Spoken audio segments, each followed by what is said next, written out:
Bonjour à tous. Oui, désolé, cette critique est un peu en retard parce que la semaine dernière, j'ai oublié ma caméra comme un gros boulet. Donc, elle est un peu en retard, mais mieux vaut tard que jamais, non?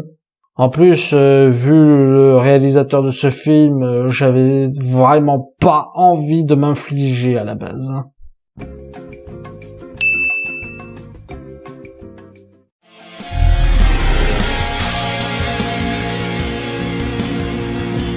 Death Wish, film réalisé par Eli Roth et scénarisé par Joe Carnahan. Mais c'est plus compliqué que ça, on va voir pendant la critique. Avec Bruce Willis, Vincent D'Onofrio, Dean Norris et Kimberly Elise. Le docteur Paul Kersey est un chirurgien exemplaire. Alors qu'il essaie de travailler honnêtement, sa femme et sa fille se font violemment agresser, sa femme perdant la vie dans l'agression.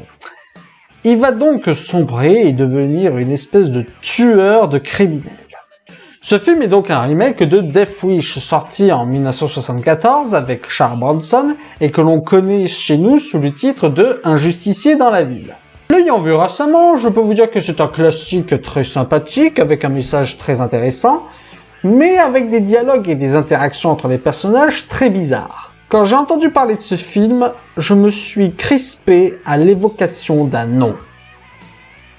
Eli Roth. Ceux qui me connaissent le savent. Je hais profondément Eli Roth. Pour moi, c'est tout ce qui ne va pas dans le cinéma d'horreur ou dans le cinéma tout court. Ces films sont stupides, ne font jamais peur alors que le gars s'inscrit dans un genre horrifique. Ces personnages, il ne sait pas les écrire. Ces situations sont toujours bourrées de facilité scénaristique et de stupidité qui les rendent encore plus stupides. Et surtout, ces films ne tiennent jamais leurs promesses. Pour moi, il n'y a que deux raisons pour lesquelles ce mec est encore réalisateur. La première, c'est que c'est un pote à Quentin Tarantino qui a produit ses deux premiers Hostel et l'a souvent engagé comme acteur. Et la seconde raison, c'est que ce mec a trouvé son public, à savoir des décérébrés mentaux qui croient que les films d'horreur c'est des boobs et du gore et que l'on retrouve encore en salle aujourd'hui. Oui, et vous pourriez croire que je suis condescendant, mais je peux vous assurer, j'ai déjà débattu avec des fans d'Eli Roth et les arguments ne volent jamais très haut. Que vaut ce film au final? Ben, il est pas aussi mauvais que je l'aurais cru, disons que c'est mi-figue, mi-raisin. Venant d'Eli Roth, c'est déjà un exploit. Sauf que j'ai fait ma petite enquête à ce sujet. Et ce que j'ai découvert n'est pas joli. Les origines du projet sont assez confus, mais on sait qu'à un moment donné, la réalisation du film devait revenir à Joe Carnahan, le scénariste. Et lui-même était très emballé par ce projet. Sauf qu'entre-temps, pour des différends artistiques, ils ont écarté Joe Carnahan du projet, et après quelques autres choix, l'ont remplacé par Eli Roth. Et voici ce que Carnahan a déclaré au sujet de ce film. Le tournage se déroule en ce moment. Il filme une version de mon scénario avec Bruce Willis à Montréal ou peut-être à Chicago, je ne suis pas sûr. J'ai aperçu ce scénario qui devait être une réinvention du mien et je serais bien moins sympa si je le commentais. Donc voilà, pour vous dire à quel point le mec il a été écarté du projet, quoi. Pourquoi je vous raconte ça? En fait c'est simple, c'est que pendant le film on sent vraiment une scission entre deux styles. À plusieurs reprises je n'ai pas reconnu le style d'Eli Roth et à d'autres moments j'étais en plein dedans. Du coup je ne savais pas d'où ça venait, mais maintenant que je le vois, je sais à présent qui a eu les bonnes idées durant ce film. Et parmi les bonnes idées, il y a eu quelques changements scénaristiques intéressants d'ailleurs, comme le fait de faire de Paul Kersey un chirurgien et non un architecte.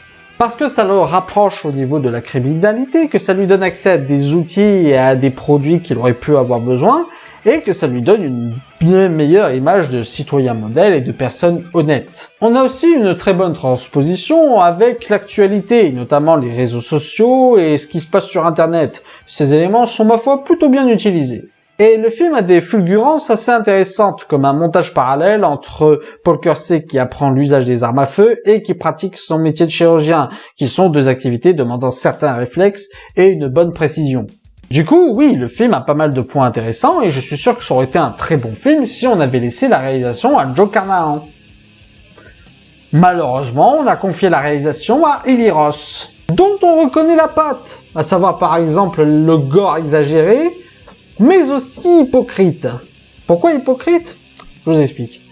Dans Un justicier dans la ville, on assistait à une scène de viol de la fille de Paul Kersey, ce qui permettait d'expliquer son état catatonique durant tout le film, et d'expliquer pourquoi elle était autant traumatisée, en plus de la mort de sa mère.